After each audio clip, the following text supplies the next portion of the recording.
Hello, well, I'm going to talk to you about the Lord of the Rings, the Fellowship of the Ring deck building game by Cryptozoic. Ooh, that's quite a mouthful. Now this is built off the same game engine that runs a lot of their deck building games, in particular the DC Heroes game. And there is another copy coming out, the Two Towers, and I guess a Return of the King, and I've heard talk about a Hobbit version as well, but this is the only version that's currently available.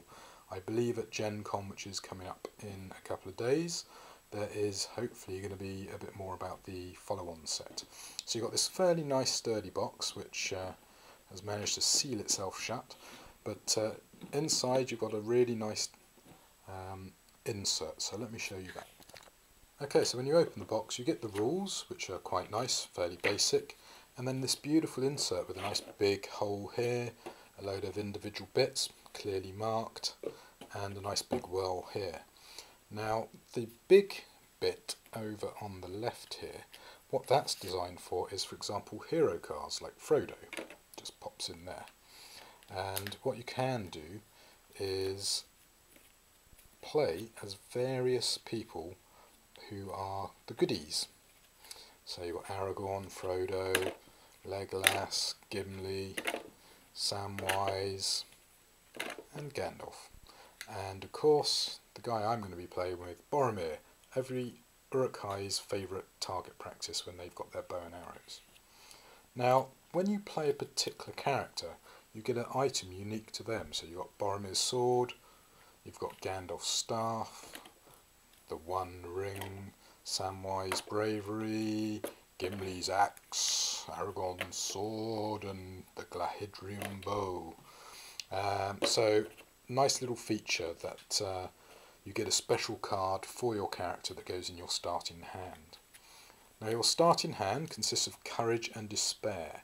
You get, what is it now, it's 6 courage and 3 despair. The courage gives you power, costs nothing to buy, and gives you no victory points. Despair, however, does absolutely nothing, it just clogs up your hand. Now what's interesting, I seem to have an extra despair and an extra courage, so I'm not sure what that's all about. Anyway, that's what that is. You get 2 sets of arch enemies, a stop, don't open these, they're uber awesome enemies, and then you get the standard enemies. And the point of the game is to defeat your standard enemies. Now, as you can see, arch enemies go in the top here, so get these, just drop them in.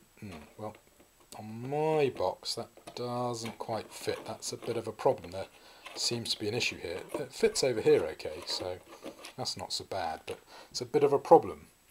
Now the other problem, you've got this lovely load of stuff here, and with sleeves, oh god, the cards are bending. Really doesn't like fitting. Now I do have a little bit of excess here which isn't helping, but you know, it's a little bit tight. I do wish game manufacturers would leave enough room for sleeve cards. It's not like you don't really have enough room over here to have just given me a little bit of extra leeway, so it's a bit of a fail there. At least this nice big well here allows me to drop, oops, one-handed fail, allows me to drop stuff in here, so that's a nice little feature. Now if you're wondering where the main deck cards are, because these are all courage and despairs for the starting players, they're actually hiding under here at the moment, so I'm going to set the camera up and get the game all ready to go, and then give you a quick run through of the rules. Okay, well I've got the game pretty much ready to go. You've got your for want of a better word, adventure deck. You then lay out 5 cards, and they are various types of cards. Now this card isn't actually allowed to be laid out when you first start the game. It's a fortune card. Basically it costs you nothing, you acquire it immediately, it has a very beneficial effect, and it's removed from the game. So because we're not allowed to have that, let's stick that back in.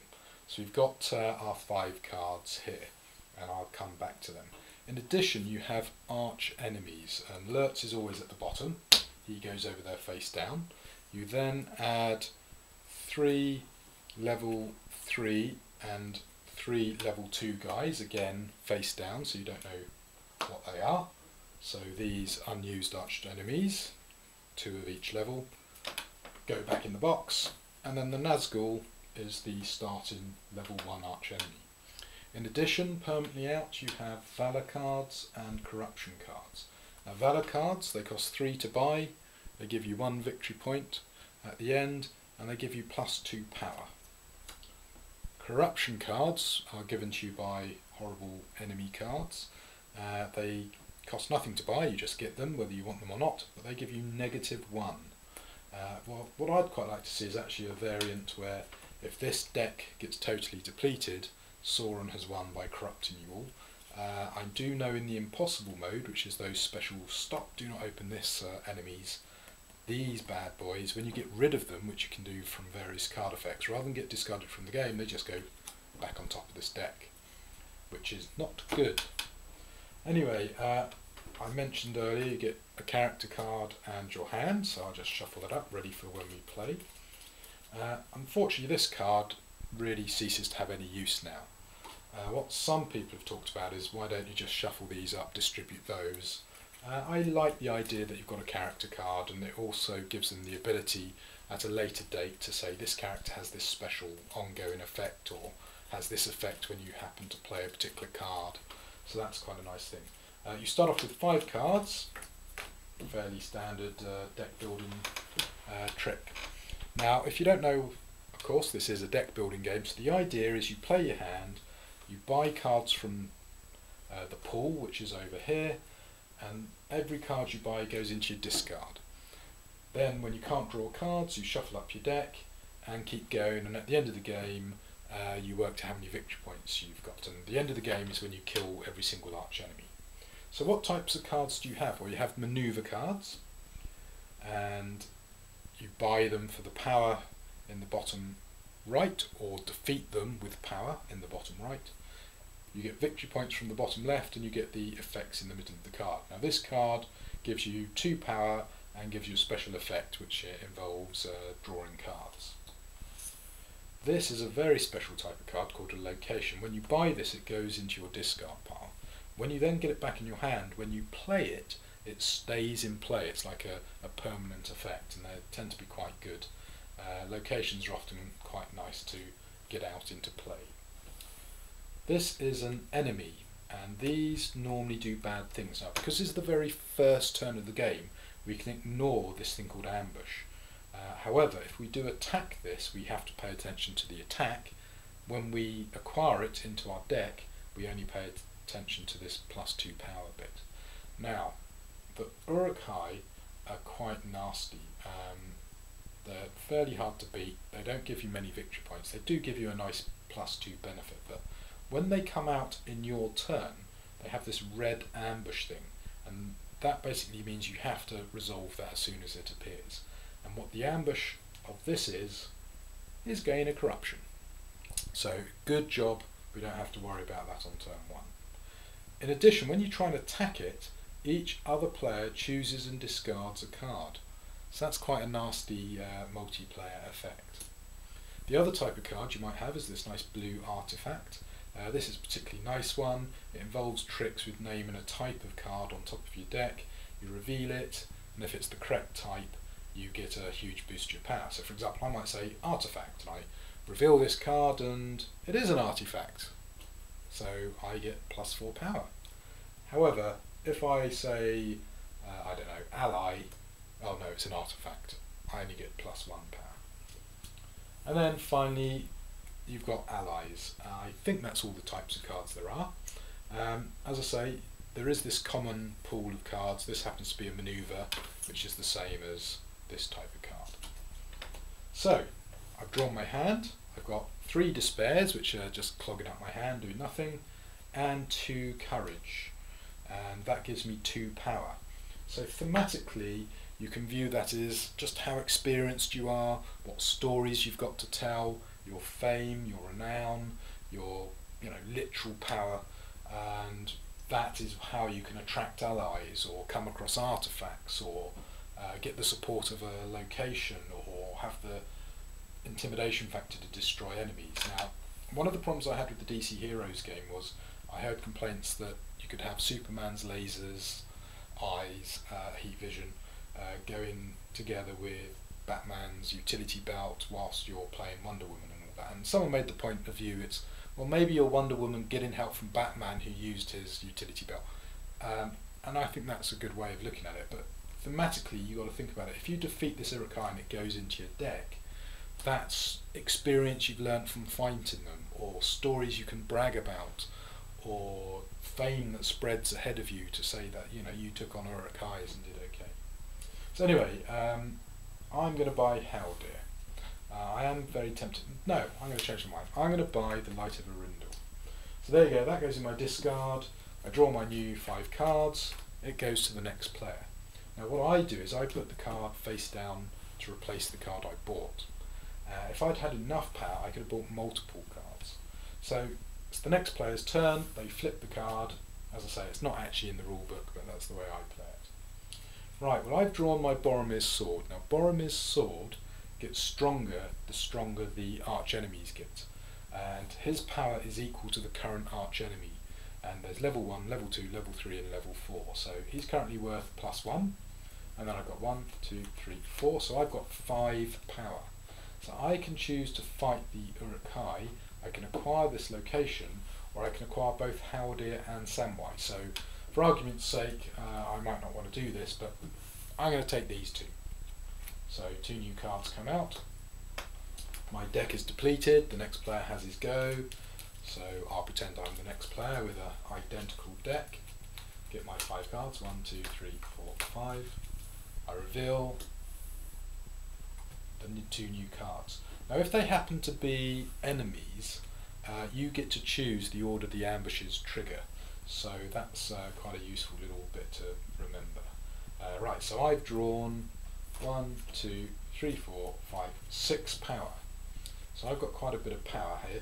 So I'm going to get a slightly more powerful version of myself. So there you go. He's going to pop in there. And another 1, 2, 3, 4, 5 cards. So as you can see, the turns go quite quickly. However, where the game can slow down is if people overanalyze, oh, is this card better or is this card better? So particularly when you first start playing, you might have a problem. Now, we've had a monster, an enemy appear. Ambush, choose and discard 2 cards. So I look at my hand. Well, I don't really care about despair, so I choose 2 despair and I discard them. So I've now got 3 power and the ability to destroy a corruption in my hand or discard. Or I don't have any corruption, but I do want to use that 3 power.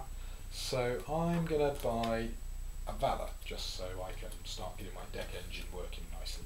So I draw 3 cards, need to shuffle my deck, get another 2 cards. Now obviously with more players this refreshes a lot more frequently, but with just me playing it's not so bad. Okay, so I've got the Light of Arundel. I'm going to name a non-starter card. I'm going to name an ally. Well, unfortunately I got a starter card, so that's only worth 1 power. Boromir's sword's worth 1 power, so that's 2, 3, so I've got 4 power. I'm going to take down, I'm going to get friendly with the hobbits actually, so I'm going to acquire Hobbiton.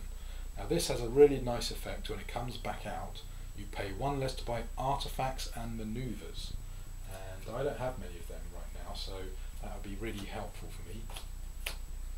So I get another 5 cards, next player reveals the next card, it's an ally, and so on and so forth. So I'll just do a couple more turns.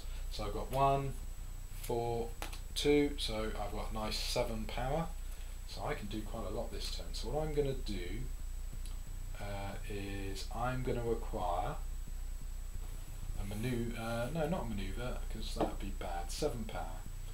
Let's buy a Valor and defeat this Uruk-hai, making everyone choose and discard a card.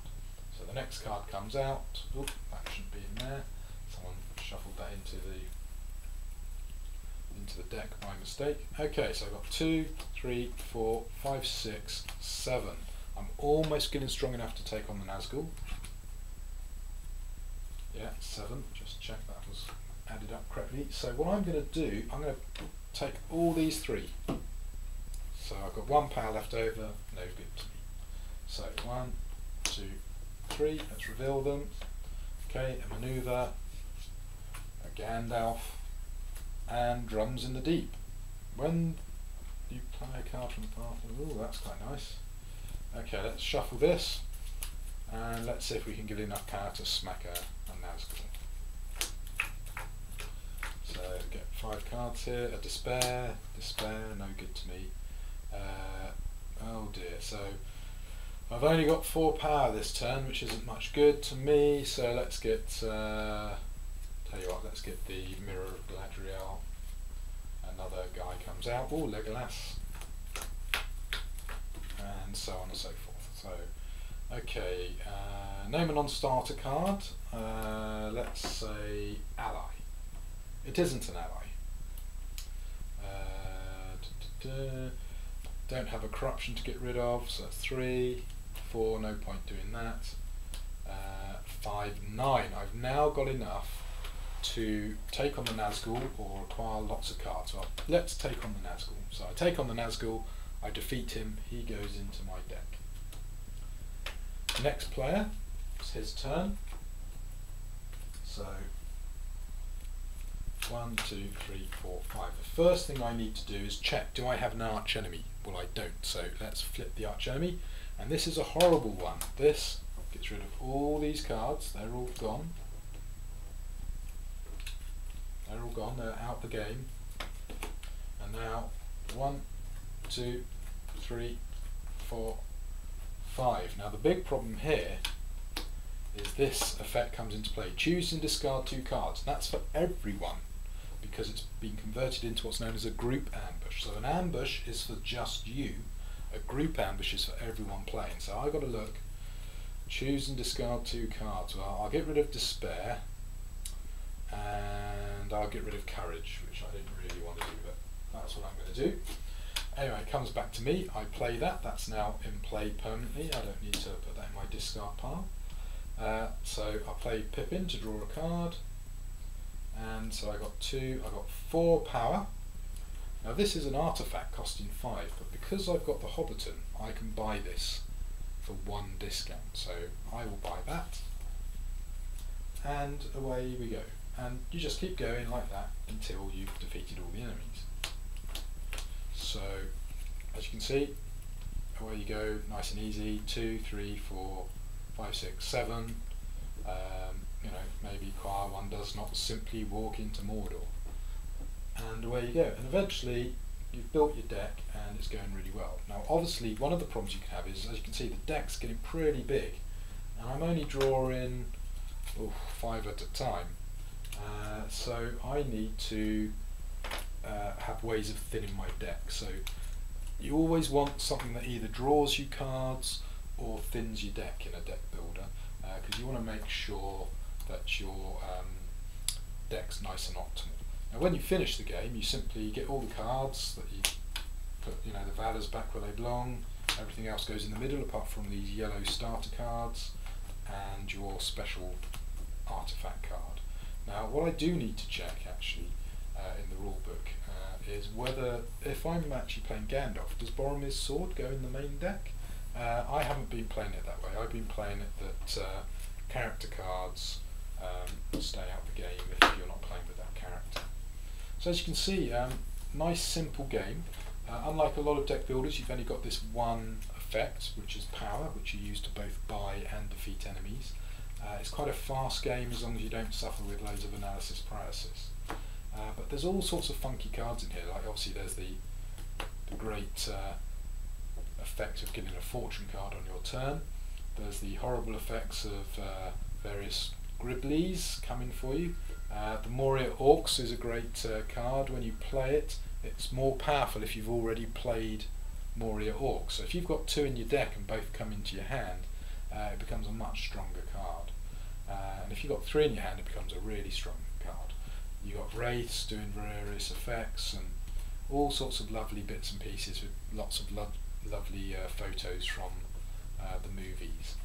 So I really enjoy it as a game. I know it's quite light and a lot of people are going to find it a little bit too light maybe, but it's a great fun game, and that's the key thing for me. It's fun, and that's what we want to do when we're playing games, is have fun. So big props to Cryptozoic for taking their DC game and and turning it into a really nice Lord of the Rings game. I do tend to find Lord of the Rings games are very disappointing. This one, maybe in time I'll find disappointing because it is quite light, but I'm hoping the follow-on sets and the various expansions will make it a little bit meaty. My only concern is you've got quite a big deck already, so if you play with the two decks mixed up, I mean, it's going to be enormous. You know, I mean, it's bad enough trying to stack sleeved cards as it is. You know, great big things.